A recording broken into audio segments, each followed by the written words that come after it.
Sniping during warfare can be incredibly deadly. To be an effective sniper, you need to have a huge degree of patience, skill, and trust in your ability and weapon. Some of the most well-known snipers of the Second World War would pick up hundreds of kills and would be a constant thorn in the side of many different armies. However, the deadliest German sniper of the Second World War was Matthäus Hetzenauer. He would, at the age of 21, receive the Knight's Cross for his actions during the conflict.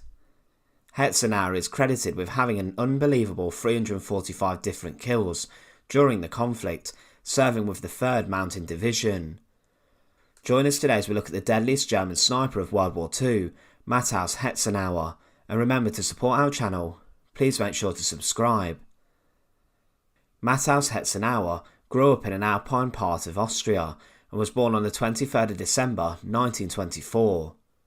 He was from modest beginnings, being a descendant of a long line of Austrian peasants. The rural village he was raised in was close to the German border, and his family would try to live off the land as much as they could.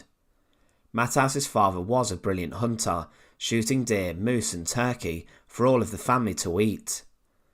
Matthäus would follow in his father's footsteps, and at a young age he became an adept sharpshooter. Through hunting, he learned how to best conceal himself and use his surroundings and camouflage to not give himself away, and this helped him in his training as a sniper. He learned also how to trick an opponent, and also how to cover ground quickly if his shot did not hit the target. This also allowed him to quickly leave an area in a tight spot, with an enemy pinning him down. At the age of 17, Hetzenauer used his hunting skills in a more deadly sense. He was drafted into the German army and was assigned to the 140th Mountain Rifle Reinforcement Battalion in Austria. In January 1943, he changed his units and received training on how to use mortars and artillery, but was trained as a mountain infantryman for 2 years. This role suited Hetzenauer, and during this, one of his commanders and superiors noticed his skill with a rifle. From March to July 1944, he then began his formal training as a sniper within the German army. He became adept at using 2 weapons in particular. He relied on the Carabiner 98K sniper variant, which was fitted with a 6x telescopic sight, this being his favourite weapon. He also carried a Gewehr 43 with a 4x telescopic sight. With these 2 guns, he became one of the deadliest snipers of the Second World War at such a young age. Snipers needed to become used to their equipment, and they would practice with the weapons regularly. The German army used Hetzenauer in a number of different places, mostly on the Eastern Front, as the tide of the war was turning against the Germans. He saw service in Carpathia, Hungary and Slovakia, and the Germans would use snipers to good effect, as they needed to try and prevent the advancing battalions of the Soviet Red Army as much as possible, as they were advancing towards Germany at breakneck speed. On the defensive, the Germans would use artillery units and different weapons such as machine guns and artillery to break up the Soviet advance. Hetzenauer was deployed in this role, and he was tasked with defending mounting units from Soviet snipers and machine guns.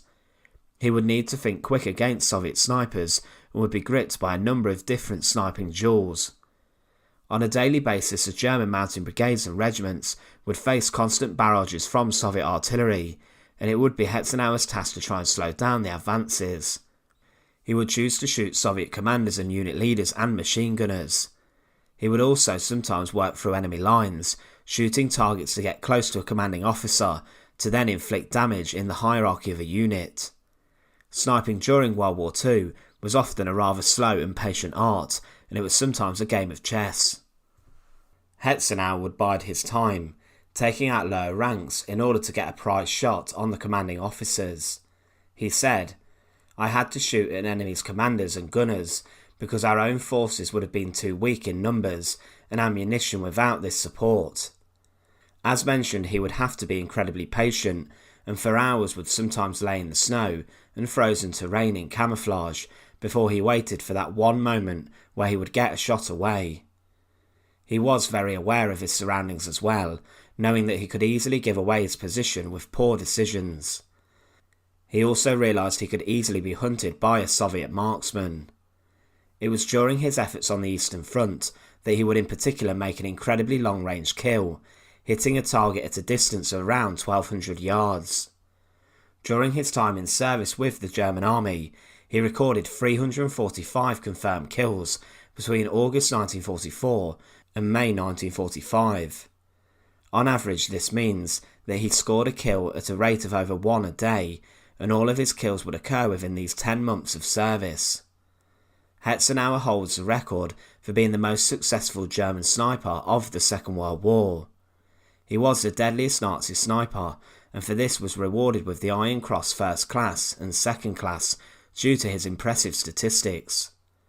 He was noted for having a lack of fear and having a disregard at times for his own safety, waiting patiently for kills after he was under intense artillery fire.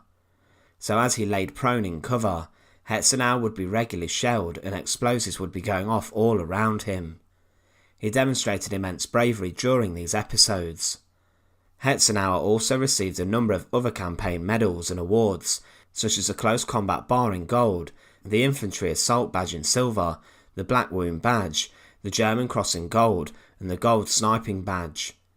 Things towards the end of 1944 were bad for the Germans, with them losing a large amount of territory, and with a defeat seemingly on the horizon. Things for Matthäus Hetzenauer would also go wrong, as he suffered in November 1944 a head trauma sustained from artillery fire. He managed to recover from his head injury, but as the war came to a conclusion, he was injured yet again. He would then continue to cover the retreat of his unit towards Germany as the Soviets stormed forward, and he was eventually captured by the Soviets in May 1945. As with many prisoners of war who were kept inside Soviet prison camps, Hetzenauer was not kept in good conditions. His life as a prisoner of war was not pleasant, with many of his fellow soldiers being killed and tortured. In total, around 3 million German soldiers were captured by the Red Army, and a huge number would end up dead. Hetzenauer spent a total of 5 years inside a tough Soviet prison, and the conditions were harsh, and he was finally released 5 years after the conflict in Europe came to an end in 1950. Very little is known as to what he did after the war, but he would return to Austria on January 10th, 1950, and he would remain inside his hometown until he passed away at the age of 79 on the 3rd of October 2004. Matthäus Hetzenauer is the deadliest Nazi sniper of the Second World War. He was just over 100 kills short of Simo Häyhä, the White Death's record. Like with many snipers, a background in hunting was key for Hetzenauer's success, and during the Second World War, he managed to claim a huge number of accolades. Maybe one of his greatest successes was not the huge kill count he racked up of over 300, but instead surviving the hellish conditions of the Soviet prisoner of war camps, which had an extremely high death rate. Once again, thanks for watching. To support our channel, please make sure to subscribe, and once again, thank you so much for watching.